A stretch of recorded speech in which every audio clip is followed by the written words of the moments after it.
सास का बनारसी लहंगा। एक दिन प्रिया अपनी माँ की शादी का लहंगा पहने हुए कमरे से बाहर आती है। उस समय उसकी माँ चंपा हॉल में बैठकर चाय पी रही थी। तभी प्रिया कहती है, मैं आपकी शादी के लहंगे में कैसी लग रही हूँ? लग रही हो ना एकदम कैटरीना कैफ। अरे जब तुझे अपनी तारीफ खुद ही करनी होती है तो मुझसे क्यों पूछ रही है? पर तू मेरी शादी के लहंगों को पोछा बनाकर पूरे घर में क्यों घूम रही है?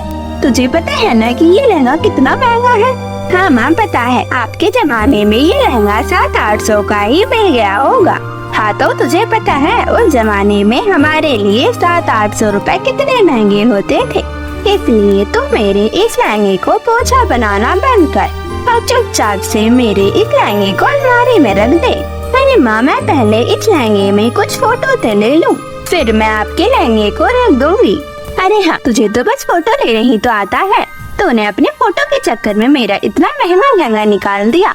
और वैसे भी तुझे ढंग से लहंगा पहनना तो आता नहीं, चुन्नी जमीन पर लहराते हुए चलती है। अरे जरा देख कर चलियो, कहीं चुन्नी में पैर फंस गया तो गिर जाएगी।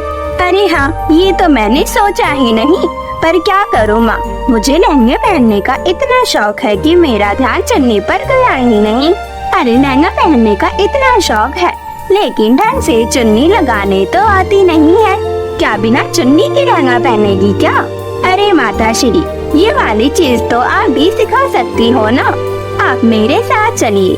अरे हाँ लेकिन थोड़ा आराम से चलियो, कहीं गिर मत जाइयो।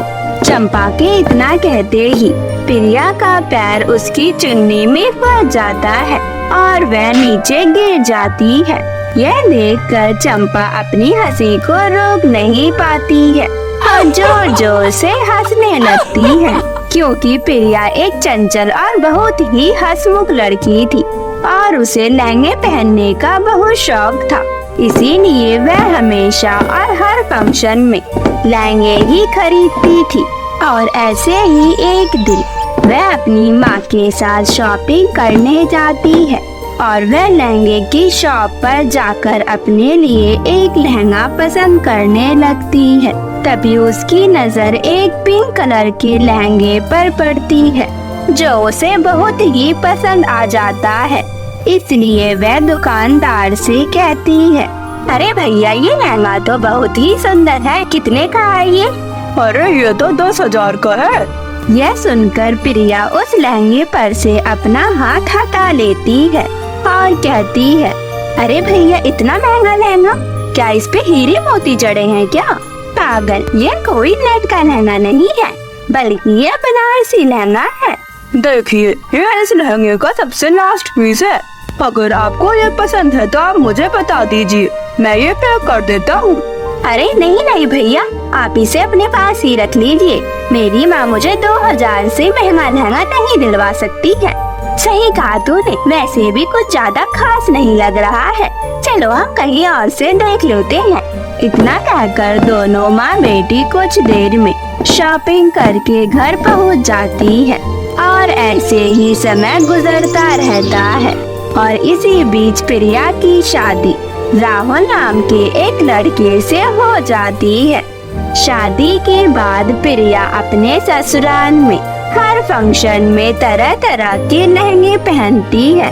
और ऐसे ही एक दिन प्रिया की सास निर्मला उसे अपने कमरे में बुलाती है और उससे कहती है, बहू का करवा चौथ का त्योहार है, इसलिए घर में बहुत सारे मेहमान आएंगे, तो मैंने तेरे लिए एक सुंदर सा लहंगा मंगवा कर अपनी अलमारी में रख दिया है, तो तू उसे निकाल कर एक बार देख ले। जी माँ जी। प्रिया ये सुनकर फटाफट निर्मला की अलमारी को खोलती है तो वह देखती है कि अलमारी में 2 लहंगे हैं और उन दोनों लहंगों में से प्रिया को रेड वाला लहंगा बहुत पसंद आता है। इसलिए वह उस लहंगे को निकाल कर अपनी सास से पूछती है, माँ जी मुझे ये वाला लहंगा बहुत ज्यादा पसंद आ गया है और इसका रंग भी मुझ पर बहुत अच्छा लगेगा। अरे नहीं, ये वाला लहंगा तो नहीं पहन सकती हो। पर क्यों माँ जी? ये रंग तो मुझ पे बहुत ही अच्छा लगेगा। अरे मेरे कहने का मतलब है कि मैंने तेरे लिए ये वाला लहंगा नहीं बल्कि वह नेट वाला लहंगा खरीदा है। लेकिन माँ जी मुझे ये वाला लहंगा बहुत पसंद है। अरे तुझे एक बार में समझ नहीं आता है क्या? ये लहंगा बहुत ही महंगा है और इसका ब्लाउज भी फटा हुआ है। अच्छा तो ऐसी बात है, कोई बात नहीं माँ जी, मैं दूसरा वाला लहंगा ले लेती हूँ। इतना कहकर प्रिया वह लहंगा अलमारी में रख देती है और नेट वाला लहंगा लेकर अपने कमरे में चली जाती है। उसी समय निर्मला कहती है, अच्छा हुआ जो मेरा इतना महंगा लहंगा बच गया।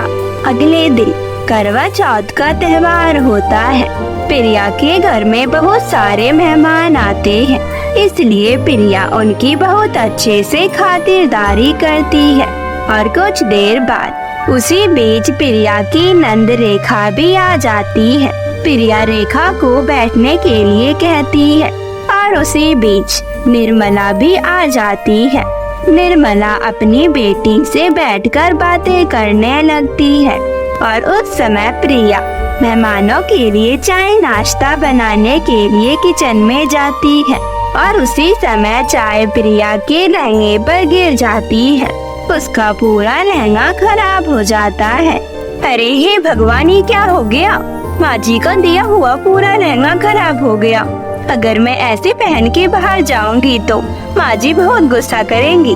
मैं एक काम करती हूँ, माँ जी के कमरे में जाकर ही कपड़े बदल लेती हूँ, क्योंकि मेरे कमरे में तो राहुल के दोस्त बैठे होंगे। इतना कहकर प्रिया निर्मला के कमरे में जाती है और उसकी अलमारी खोलकर कुछ साड़ियाँ देखने लगती है। तभी उसकी नजर वही लाल वाले लहंगे पर पड़ती है। इस बार वह रेड वाला लहंगा पहन ही लेती है और कुछ देर बाद प्रिया बाहर जाती है और जैसे ही निर्मला और रेखा प्रिया को देखते हैं तो वह हैरान हो जाते हैं। और तभी रेखा कहती है, अरे माँ, आपने इतना महंगा बनारसी लहंगा इसको दे दिया। आज से पहले आपने तो ये लहंगा किसी को भी नहीं दिया, तो आज आपने इसको क्यों दे दिया? अरे क्या ये बनारसी लहंगा है? अरे माँ जी ने मुझे बताया तो था कि ये लहंगा महंगा है, लेकिन मुझे ये नहीं पता था कि ये लहंगा बनारसी भी है। लगता है इसलिए माँ जी मुझे ये लहंगा देने के लिए मना कर रही थी। बहू, मैंने तुझे पहले ही मना किया था ना कि ये लहंगा तुम मत पहनियो, लेकिन तूने फिर भी मेरी बात नहीं मानी। माँ जी, मैं उसमें क्या करती? उस समय मुझे कुछ समझ नहीं आ रहा था, इसलिए मैंने ये लहंगा पहन लिया। लेकिन आप मुझ पर इतना गुस्सा क्यों हो रही हो? प्रिया के ये कहते ही निर्मला वहाँ से चली जाती है। भाभी, आपको पता है ये माँ का सबसे महंगा लहंगा है। माँ ने करवा चौथ के दिन पिताजी से बहुत जिद करके ये 20,000 रुपए का लहंगा खरीदा था और आज तक माँ ने किसी को भी ये लहंगा पहनने नहीं दिया। लेकिन अब तो मैंने ये पहन लिया, अब मैं क्या करूँ? और ऐसे ही कुछ दिन बीत जाते हैं, लेकिन निर्मला प्रिया से बिल्कुल भी बात नहीं करती है। यह देखकर प्रिया बहुत ही उदास हो जाती है और आखिर में वह राहुल से इस बारे में बात करती है। देखो ना राहुल, मैंने करवा चौथ वाले दिन माँ जी का बनारसी वाला लहंगा पहन लिया था और उस दिन से माँ जी मुझसे बिल्कुल भी बात नहीं कर रही है। अरे तो क्या हो गया, एक बार जाकर माँ से बात कर लो। और वैसे भी इतने दिन हो गए हैं, तुमने अभी तक माँ का लहंगा भी नहीं दिया है। अरे हाँ, ये तो मुझे पता है, लेकिन मैं क्या करूँ? जब से मुझे ये पता चला है कि ये लहंगा 20,000 रुपए का है, तब से मैंने उस लहंगे को हाथ भी नहीं लगाया है और मुझे माँ जी के पास जाने में भी डर लग रहा है। अरे तो चिंता मत करो, चलो मेरे साथ। इतना कहकर वह दोनों निर्मला के कमरे में जाते हैं और प्रिया निर्मला को वह लहंगा देते हुए कहती है, माँ जी मुझे माफ कर दीजिए, मुझे नहीं पता था कि आपका ये बनारसी लहंगा इतना महंगा है। अगर मुझे पता होता तो मैं ये पहनती ही नहीं। हाँ माँ, अगर प्रिया को ये पता होता कि ये लहंगा इतना महंगा है तो ये कभी नहीं पहनती।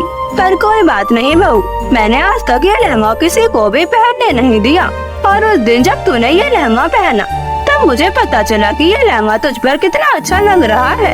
इसका मतलब आपने मुझे माफ कर दिया और मुझसे आप नाराज नहीं हो? अरे हाँ, लेकिन मैं तुझसे नाराज नहीं हूँ। मैं पहले तुझसे बहुत नाराज थी, लेकिन अब नहीं। अभी तो मैं तेरे ही कमरे में आने वाली थी ये कहने की आज के बाद ये बनारसी लहंगा तू ही पहनियो, क्योंकि तुझ पे ये लहंगा बहुत ही सुंदर लग रहा था। देखो प्रिया, तू तो खामा डर रही थी। आपका बहुत बहुत शुक्रिया माँ जी।